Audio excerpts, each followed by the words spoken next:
హైకోర్టుకి టోకరా వేసి మధ్యంతర బెయిల్ మీద బయటకు వచ్చినటువంటి బోరుగడ్డ అనిల్ కుమార్ అడ్రస్ గల్లంతైంది.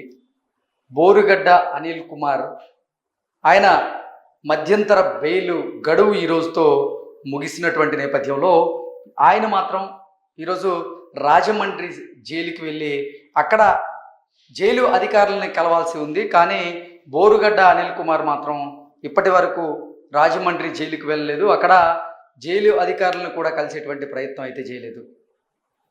గతంలో వైఎస్ఆర్సీపీ ప్రభుత్వ హయాంలో వైఎస్ జగన్మోహన్ రెడ్డి ముఖ్యమంత్రిగా ఉన్నటువంటి సమయంలో వైఎస్ జగన్మోహన్ రెడ్డి అండదండలు చూసుకొని వైకాపాకి సానుభూతి పరుడుగా ఉన్నటువంటి బోరుగడ్డ అనిల్ కుమార్ అప్పటి ప్రతిపక్ష నాయకులైనటువంటి చంద్రబాబు గారి మీద, పవన్ కళ్యాణ్ గారి మీద, నారా లోకేష్ గారి మీద, వారి కుటుంబ సభ్యుల మీద అనుచితమైనటువంటి వ్యాఖ్యలు చేస్తూ అసభ్యకరమైనటువంటి పదజాలంతో వారిని దూషించినటువంటి నేపథ్యంలో ఆంధ్రప్రదేశ్ పోలీసులు బోరుగడ్డ అనిల్ కుమార్ మీద పలు కేసులు నమోదు చేసి ఆయన అరెస్ట్ చేయడం జరిగింది. అరెస్ట్ చేసిన తర్వాత కోర్టుకు తరలించడం, కోర్టు ఆయనకి రిమాండ్కి విధించడం, రిమాండ్లో పోలీసుల కస్టడీకి ఇవ్వడం, పోలీసులు కూడా విచారణ చేపట్టడం జరిగింది. అయితే పోలీసుల విచారణకి బోరుగడ్డ అనిల్ కుమార్ సహకరించలేదనేటువంటి ఆరోపణలు కూడా ఆయన మీద వచ్చాయి. అయితే ఆయన బెయిల్ కోసం పలుసార్లు ప్రయత్నం చేసినప్పటికీ ఈ కేసులో బెయిల్ రాకపోవడం, తర్వాత తన తల్లికి అనారోగ్యం చేసిందని, అంటే తన తల్లి అనారోగ్య సమస్యలతో బాధపడుతోంది, ఇబ్బంది పడుతోంది అనేటువంటి సాగుతో కొన్ని ఫేక్ మెడికల్ డాక్యుమెంట్స్ని సృష్టించి అవి కోర్టుకి సబ్మిట్ చేసినటువంటి నేపథ్యంలోనే కోర్టు కూడా బోరుగడ్డ అనిల్ కుమార్కి మధ్యంతర బెయిల్ ఇవ్వడం జరిగింది. అయితే ఫిబ్రవరి 15వ తేదీ నుంచి 15 రోజుల పాటు ఆయనకి బెయిల్ రావడం జరిగింది. అంటే మధ్యంతర బెయిల్. అది కూడా తన తల్లికి అనారోగ్య సమస్యలు ఉన్నాయి, తన తల్లికి తానొక్కడే కుమారుణ్ణి, తన తల్లిని చూసుకోవాల్సినటువంటి బాధ్యత నా మీద ఉంది, తన తల్లి సంరక్షణ నాదే అంటూ ఆయన కోర్టుకి విన్నవించుకున్నటువంటి నేపథ్యంలోనే 15 రోజుల పాటు మధ్యంతర బెయిల్ ఇచ్చారు. అయితే ఆ తర్వాత ఆ బెయిల్ని కొనసాగించాలి అంటూ ఆయన మళ్ళీ హైకోర్టులో పిటిషన్ దాఖలు చేయడం, ఆ హైకోర్టుకి ఒక ఫేక్ మెడికల్ డాక్యుమెంట్ని సబ్మిట్ చేసినటువంటి నేపథ్యంలోనే బోరుగడ్డ అనిల్ కుమార్ చేసినటువంటి ఈ నిర్వాకం ఒకటి బయటకు వచ్చింది. బోరుగడ్డ అనిల్ కుమార్ తల్లి ఆయన ఏదైతే ఫేక్ మెడికల్ డాక్యుమెంట్ సబ్మిట్ చేశాడో ఆ హాస్పిటల్లో అసలు చికిత్స తీసుకోలేదు అంటూ ఆ హాస్పిటల్ యాజమాన్యం పోలీసులకి తెలియజేసినటువంటి నేపథ్యంలో పోలీసులు అది కోర్టు దృష్టికి తీసుకెళ్లడం, కోర్టు కూడా బోరుగడ్డ అనిల్ కుమార్ మీద సీరియస్గా ఉండడం, ఇవన్నీ మనం చూసాం. ఈ నేపథ్యంలోనే కోర్టు ఇచ్చినటువంటి మధ్యంతర బెయిల్ పొడిగింపు ఏదైతే ఉందో అది ఈ రోజుతో ముగిసింది. ఈరోజు రాజమండ్రి సెంట్రల్ జైలుకి బోరుగడ్డ అనిల్ కుమార్ వెళ్ళి అక్కడ జైలు అధికారులను కలిసి వారికి రిపోర్ట్ చేయాల్సి ఉంది. కానీ బోరుగడ్డ అనిల్ కుమార్ మాత్రం ఇప్పటి వరకు అక్కడికి వెళ్ళలేదు, అక్కడ ఎటువంటి అధికారులను కలిసేటువంటి ప్రయత్నం అయితే చేయలేదు. ఈ నేపథ్యంలోనే బోరుగడ్డ అనిల్ కుమార్ పరారీలో ఉన్నారు అనేటువంటి వార్తలు మళ్ళీ తెర మీదకి వచ్చాయి. కోర్టుకి టోకరా వేసి కోర్టుని తప్పుదావ పట్టించి బెయిల్ని పొడిగించుకున్నటువంటి బోరుగడ్డ అనిల్ కుమార్ ఈరోజు మళ్ళీ రాజమండ్రి సెంట్రల్ దగ్గరికి వచ్చి జైలు అధికారులను కలుస్తారేమో అని అందరూ భావించినప్పటికీ బోరుగడ్డ అనిల్ కుమార్ ఆచూకీ మాత్రం గల్లంతైంది. ఆయన నిజంగా పరారీలోనే ఉన్నారు అనేది మనం విశ్లేషణ చేసుకోవచ్చు.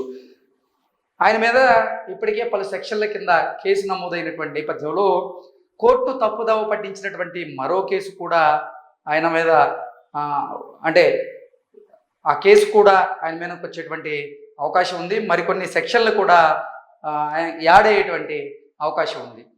అంటే విచారణలో భాగంగా బోరుగడ్డ అనిల్ కుమార్కి కొంతమంది పోలీసులు సహకరించారు, ఆయన అడిగినవన్నీ కూడా పోలీసులు ఇచ్చేటువంటి ప్రయత్నం చేశారంటూ గతంలో కొన్ని ఆరోపణలు, వార్తలు వచ్చాయి.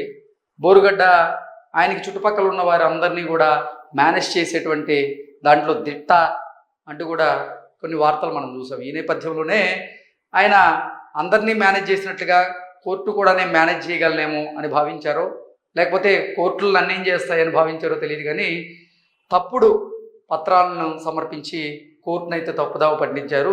ఈ నేపథ్యంలోనే కోర్టు కూడా బోరుగడ్డ అనిల్ కుమార్ మీద అయితే చాలా చాలా సీరియస్గా ఉంది. ఈ నేపథ్యంలోనే బోరుగడ్డ అనిల్ కుమార్ మాత్రం ఈ రోజు గనక రాజమండ్రి సెంట్రల్ జైలుకి వెళ్లకుండా ఉంటే మాత్రం అతని అడ్రస్ పూర్తిగా గల్లంతయ్యేటువంటి అవకాశం ఉందంటూ కూడా మనం విశ్లేషణ చేసుకోవచ్చు. అతనే కాదు, వైకాపా ప్రభుత్వ హయాంలో వైఎస్ జగన్మోహన్ రెడ్డి అండదండలు చూసుకొని ఎవరైతే విచ్చలవిడితనంతో అప్పటి ప్రతిపక్ష నాయకులను అసభ్యకరమైనటువంటి పదజాలంతో దూషించారో వారందరూ కూడా ఒకరి తర్వాత ఒకరు అరెస్ట్ అవుతూ ఉన్నారు. అరెస్ట్ అవ్వడమే కాదు, వారు రిమాండ్కి కూడా వెళ్తూ ఉన్నారు. ఈ నేపథ్యంలోనే అధికారం మన చేతిలో ఉంది కదా అని అడ్డగోలుగా మనం మాట్లాడి మన నోటికి పని చెప్పాలి అనుకుంటే మాత్రం ప్రభుత్వం చూస్తూ ఊరుకోదు. మీరు చేసినటువంటి తప్పులు ఏవైతే ఉన్నాయో వాటికి నిజంగా శిక్ష అనుభవించకైతే తప్పదు.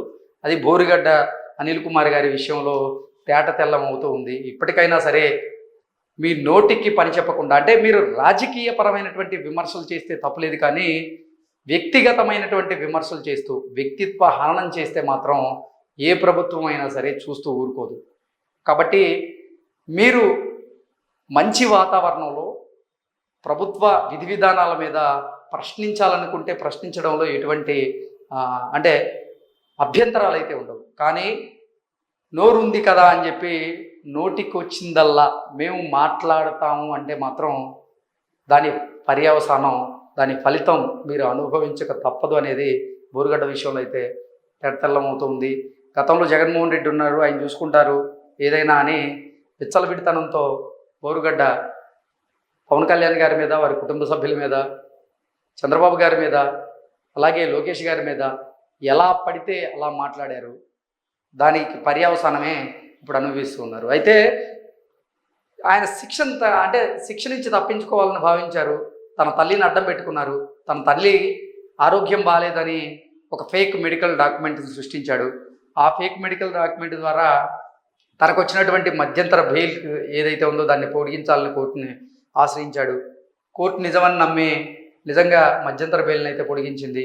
ఆ తర్వాత పోలీసులకు తెలియడం, పోలీసులు విచారణ చేయడం, ఆ విచారణలో మనోడు చేసిన నిర్వాకం బయటపడడం, అది మళ్ళీ కోర్టు దృష్టికి వెళ్ళడం. ఇప్పుడు ఇవన్నీ చూస్తుంటే బోరుగడ్డ అనిల్ కుమార్ ఇక జైల్లోనే ఆయన తన జీవితకాలాన్ని గడపక తప్పదు అనేటువంటి విశ్లేషణలు అయితే వస్తూ ఉన్నాయి. Thank you so much.